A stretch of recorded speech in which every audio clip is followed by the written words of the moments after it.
Hello student, WBCS পরীক্ষার form fill up কিন্তু শুরু হয়ে গেছে এবং এই ফর্ম ফিল আপ 3 মিনিটে আমি দেখিয়ে দেবো যাতে নির্ভুলভাবে তোমরা ফর্ম ফিল আপটা করে ফেলতে পারো। প্রথমে অফিসিয়াল ওয়েবসাইটে চলে আসো psc.wb.gov.in। এই ওয়েবসাইটে চলে এলেই তোমরা প্রথমেই কিন্তু কি দেখতে পাচ্ছ, দেখো প্রথমেই এখানে ওয়ান টাইম রেজিস্ট্রেশনের বিষয়টা দেখতে পাচ্ছ। যদি তোমার ওয়ান টাইম রেজিস্ট্রেশন না হয় তাহলে এখানে ওয়ান টাইম রেজিস্ট্রেশনে ক্লিক করে এখানে যা যা বলেছে সবগুলো ফিল করে দেবে। খালি মনে রাখবে যদি তোমার নামের মিডিলে কোনো শব্দ না থাকে তাহলে এখানে লিখবে না, সোজা লাস্ট ওয়ার্ডে মানে লাস্ট নেমে চলে আসবে। করার পর রেজিস্টার করে তোমাকে কি করতে হবে, একদম চলে আসতে হবে এই পেজে। দেখো কি পেজে আসছে, এই পেজটা খুলবে। এই পেজটা খুলে গেলেই তোমার এখানে কি করতে হবে, তোমার প্রোফাইলের ফটো, সিগনেচার এগুলো আপলোড করতে হবে। তাই এই যে প্লিজ কমপ্লিট ইওর প্রোফাইল ওই অপশনে ক্লিক করে তোমাকে এই পেজে আসতে হবে। এই পেজে এসে গেলে তোমার নাম, ফোন নাম্বার, ইমেল আইডি যা আছে সবগুলো এখানে দেবে। দেবার পর তোমাকে কি করতে হবে, তোমাকে চলে আসতে হবে পার্মানেন্ট অ্যাড্রেসের ঘরে। সেখানে পার্মানেন্ট অ্যাড্রেস এবং যদি করেসপন্ডেন্স অ্যাড্রেস সেম হয় তাহলে এখানে সেম এস পার্মানেন্ট অ্যাড্রেস করলে এই জায়গাটা ফিল হয়ে যাবে। ফিল হয়ে যাওয়ার পরে তোমাকে কি করতে হবে, আপলোড ইওর ফটোগ্রাফি। সেখানে চুজ ফাইলে গিয়ে আগে তোমার যে 100 কেবির মধ্যে ফটোটা ছিল ডাউনলোড করে রেখেছিলে তুমি, সেটাকে এখানে আপলোড করে দাও। তারপরে সিগনেচারের ঘরে তুমি সিগনেচারটাকে চুজ করে সিগনেচার আপলোড করো। করার পর তুমি দেখতে পাবে সবকিছুই কমপ্লিট হয়ে গেছে।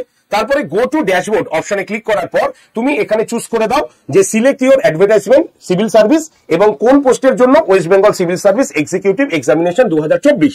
তারপরে তোমার প্রসেস অপশনে ক্লিক করলে তোমার কি হচ্ছে, প্রসিড হয়ে যাচ্ছে। এবং প্রসিড হয়ে যাওয়ার পর যে জেনারেল ইনফরমেশন গুলো রয়েছে সেই জেনারেল ইনফরমেশন দাও। তারপরে তোমার কোয়ালিফিকেশনে আসো। কোয়ালিফিকেশনে মনে রাখবে এই যে অ্যাড কোয়ালিফিকেশন অপশনে ক্লিক করতে হবে। ক্লিক করার পরেই তুমি জমার সমস্ত কোয়ালিফিকেশন গুলো লিখবে, অর্থাৎ মাধ্যমিক, উচ্চ মাধ্যমিক, গ্র্যাজুয়েশন, কোন পরীক্ষা, কোন বোর্ড থেকে পাস করেছো, তোমার স্পেশালাইজড পেপার কি ছিল, কোন বছর পাস করেছো, কত মার্কসে পাস করেছো, কত ডিভিশনে পাস করেছো। হয়ে যাবার পরই তোমার কাছে চলে আসবে হচ্ছে এই বক্সটা, যেখানে তুমি কোন কোন গ্রুপের জন্য ফিল আপ করছো সেখানে মেনশন করতে হবে। Group A, group B, group C, group D.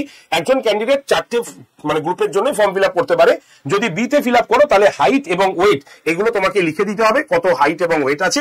তারপরে তোমাকে কি করতে হবে, ক্যাটাগরি তুমি জেনারেল, এসসি, এসটি, ওবিসি কোনটা তুমি ক্যাটাগরি সেটা ক্লিক করে একদম এখানে হেয়ার বাই এখানে দুটো যে অপশন আছে সেখানে ক্লিক করে তোমাকে চলে আসতে হবে কি, আবার প্রসিড করতে হবে। তাহলে তোমার পেমেন্ট অপশন চলে আসবে। সেই পেমেন্ট অপশনে গিয়ে তোমরা কিন্তু ফোনপে, গুগল পে অথবা ইউপিআই বা তোমার নেট ব্যাংকিং এগুলোতে পেমেন্ট করে দিলে তোমার ফর্ম ফিল আপ শেষ হয়ে যাবে। আর ফর্ম ফিল আপের সাথে সাথে বলে দিই, এই যে আমাদের নতুন ব্যাচ, এই ব্যাচের ক্লাস কিন্তু শুরু হচ্ছে আমাদের সোমবার থেকে। তাই তোমরা ডাব্লিউবিসিএস প্রিলিমস ব্যাচে যারা যারা ভর্তি হচ্ছ, কোয়ারিজ আছে একবার কল করে নাও 8013492626 নাম্বারে। বেস্ট অফ লাক, ভালো করে ফর্ম ফিল আপ করো, তারপরে প্রস্তুতি শুরু করে।